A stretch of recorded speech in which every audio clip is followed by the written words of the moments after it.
Mesmo num cenário econômico impactado pela pandemia, a Zona Franca de Manaus registrou alta de quase 24% no faturamento nos primeiros 2 meses deste ano em relação ao mesmo período do ano passado. O polo industrial vem enfrentando desafios, como a fuga de multinacionais. O fechamento da unidade da Canon está previsto para julho. Segundo a empresa, a decisão foi tomada pela matriz no Japão e não vai afetar nenhum serviço ou estratégia de venda da marca no Brasil. Aberta em 2013, a fábrica em Manaus tem 40 funcionários. Em dezembro, outra multinacional japonesa, a Sony, anunciou a venda de sua unidade na Zona Franca. Apesar das baixas, o polo industrial de Manaus exibe números positivos. Em meio à pandemia, viu o faturamento atingir 119 bilhões de reais no ano passado, 14% a mais do que em 2019. Nos 2 primeiros meses deste ano, registrou alta de 23%. Entre os mais de 20 subsetores de atividades, os que mais faturaram no ano passado e já saíram na frente este ano são os produtores de eletroeletrônicos e de bens de informática. Juntos, eles respondem por quase a metade do faturamento do polo industrial. A Zona Franca abriga 500 empresas e gera 100 mil empregos diretos. Desde que foi instituída em 1957, virou um divisor de águas no estado.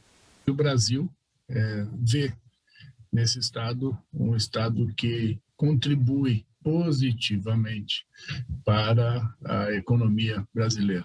O estado do Amazonas devolve à União líquido 3 vezes o valor que recebe. Em média, são 4 bilhões ano, o repasse compulsório.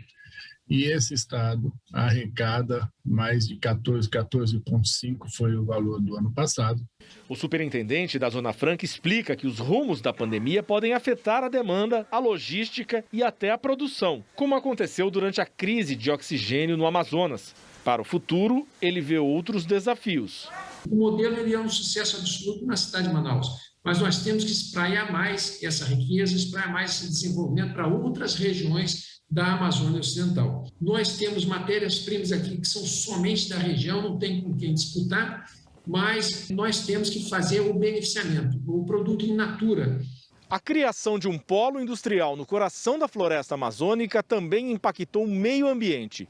Um estudo da Fundação Getúlio Vargas mostrou que o sucesso da Zona Franca, de alguma forma, ajudou a preservar a vegetação. Segundo este pesquisador, desde os anos 70, o desmatamento atingiu menos de 3% da floresta no estado.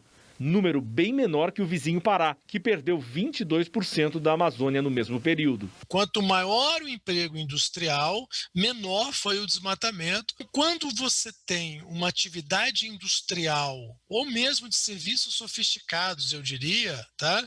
Que tem uma oferta de emprego abundante, de salário alto, você desincentiva a atividade do desmatamento e da ilegalidade, porque o custo de oportunidade de desmatar é muito alto.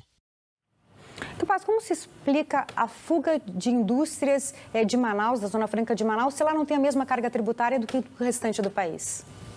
Então, a fuga, se você for avaliar a fuga de empresas de Manaus com a fuga de empresas do resto, que fecharam também no resto do Brasil e estão indo embora, o percentual do que saiu em Manaus é menor do que no resto do Brasil, exatamente pela questão do incentivo fiscal.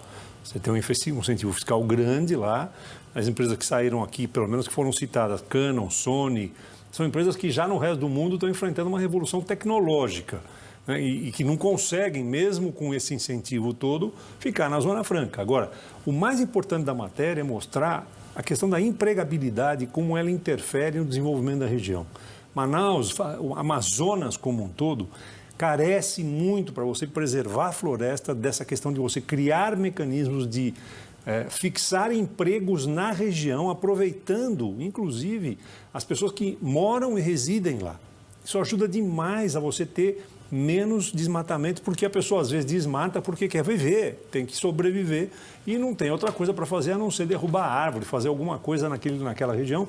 Ele pode ir para um fluxo de emprego, tem que treinar essas pessoas, preparar elas para este emprego novo que surge e aproveitar. Agora, o desafio da Zona Franca é quando um dia a gente conseguir fazer uma reforma tributária e o Brasil tiver uma alíquota, eu espero que um dia a gente alcance isso, tributária menor para todo o país.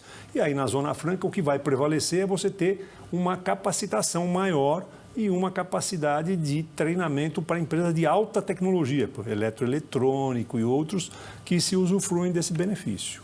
E também tem que levar essa indústria pujante de Manaus, da capital, para o restante das cidades do Amazonas, né? Exatamente isso. A comparação com o Pará é muito interessante. O Pará não tem isso, o desmatamento cresceu muito mais do que no Amazonas. Então você tem que espraiar isso. Ficar só na capital também não é bom. É bom que ele, na capital, consiga ter alguns outros polos locais que possam fazer o fluxo voltar para a capital e ser exportado para o resto do Brasil.